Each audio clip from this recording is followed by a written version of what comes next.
En 1742, au monastère de Hohenwart, sœur Joséphine Rosenthal tomba enceinte.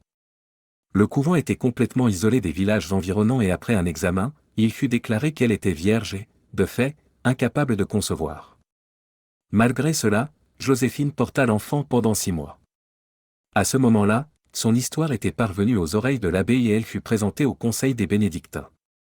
Elle fut alors à nouveau examinée, et il fut déclaré que Joséphine avait subi une conception immaculée, une naissance virginale. Malgré les tentatives pour étouffer la popularité de cette histoire, le père Aric convint bientôt que cet événement sacré devrait être vu comme un bon présage, et Joséphine fut transférée de son couvent stérile à une chapelle où l'on pourrait prier pour elle. Lorsque l'enfant naîtrait, il serait visité par l'évêque d'Oziteux, qui accomplirait les rites appropriés. C'était un moment propice pour le monastère, fondé en 1074, à partir du monastère d'Andecq, par le comte Ortolphe et sa sœur Wiltrudie, dernière de la noble famille des Ratoponans. Joséphine était née dans le couvent et avait vécu une existence orthodoxe. Son seul contact avec les hommes était l'abbé, bien que son mode de vie fût scruté pour tout écart de foi.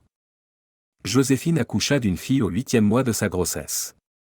Elle mourut une fois que l'enfant lui fut retiré, en raison d'une perte de sang. Le bébé était un peu en sous-poids mais elle se remit rapidement de l'accouchement traumatisant. Elle fut baptisée Maria et accueillie avec empressement par les religieuses. Elle ne fut pas aussi bien accueillie par le conseil des bénédictins. Une femelle née d'une conception immaculée était attestée et méprisée. Quelques-uns voyaient en Joséphine le véhicule de la seconde venue du Christ, mais le sexe de l'enfant ne présageait rien de bon pour cette prédiction. L'abbé Aric fut chargé d'annoncer à sa congrégation que l'enfant était mort. Il en fut attristé, mais accepta. Les religieuses ignorèrent la décision. Elles divinisèrent l'enfant et, à mesure qu'elle grandissait, elle attirait une foule loyale. La sainte congrégation de Maria rassemblait une foule redoutable et elle devint une source d'inspiration pour les habitants locaux et transforma d'autres communautés bénédictines. Elle était regardée d'un mauvais œil par les échelons supérieurs de l'Église, qui dénonçaient sa sainteté et déclaraient le culte rendu envers elle comme de l'hérésie. Malgré cela, son Église prospérait. Elle écrivit 2 traités au cours de sa vie, dont il ne reste qu'un fragment.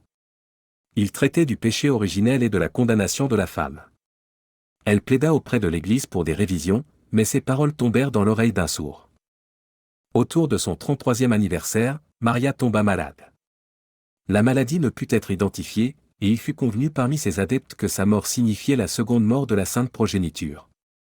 Tout comme le Christ était mort vers cet âge, elle devait mourir de même. Ils louèrent ses années de vie et la force qu'elle avait apportée à la communauté, en dépit du couvent étant ostracisé par l'Église. Elle avait inspiré des idées de féminisme et de reconquête du respect. L'Église dominée par les hommes contestait tout ce qu'elle offrait, mais la congrégation de Maria ignorait ses refus et, après la mort de Maria, commença à idolâtrer et à vénérer ses restes.